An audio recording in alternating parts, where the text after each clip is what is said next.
So you're a grandmother who really worries that your daughter is failing the educational needs of your grandson and it's driving you crazy. Well, we're talking about that today on Tips on Teens. My name is Kent Toussaint. I'm a licensed marriage and family therapist, and I specialize in helping kids, teens, and families live happier lives. I lead two organizations, Teen Therapy Center and the nonprofit 501c3 organization, Child and Teen Counseling, both here in Woodland Hills, California. Every Wednesday at noon, I jump on a Facebook Live to answer your parenting questions. Let's jump into today's. I'm a grandmother of a 13-year-old middle schooler. He doesn't do his homework. He barely does classwork. He failed English and math for second quarter. Homework is considered classwork you didn't finish. His mother offers no support or encouragement, motivation, or anything for him. Basically, she lets her son watch YouTube videos every single day after school up until around 8 or 8:30 p.m. That equals about 4.5 hours each night of screen time. He's ADHD, which doesn't help any. Talking to her does no good. She just accuses me of interfering and tells me to leave her alone. Any suggestions to help my grandson? Yes.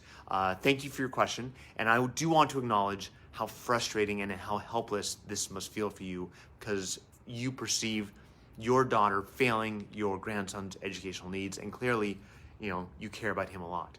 I have two pieces of advice. One's a don't and one's a do. The first one is, here's the don't. You've already said your piece. You've shared your opinion. Stop sharing it. I know that's a hard thing to do, and this includes the raised eyebrows, the rolling of the eyes, the sighs. Let all that go. Don't hold on to any expectation that your daughter or daughter-in-law, I'm not sure what she is going to follow through and meet your grandson's educational needs the way you think they need to be met. She's made it very clear that she feels you're interfering. The more you try to push this, the more you're going to push her away, and thus you are at risk of pushing your grandson away, which will go against advice number 2.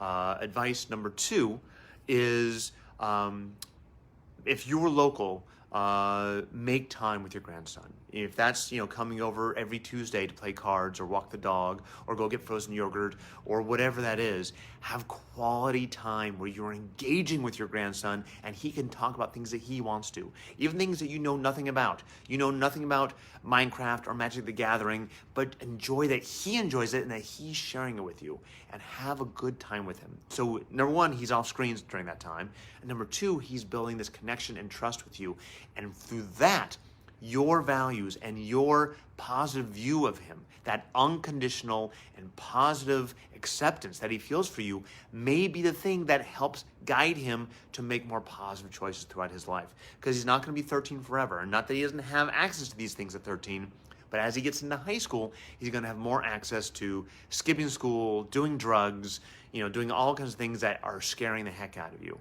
And if he has this really amazing grandmother relationship, that could be one of the few things that helps keep him going in a positive direction.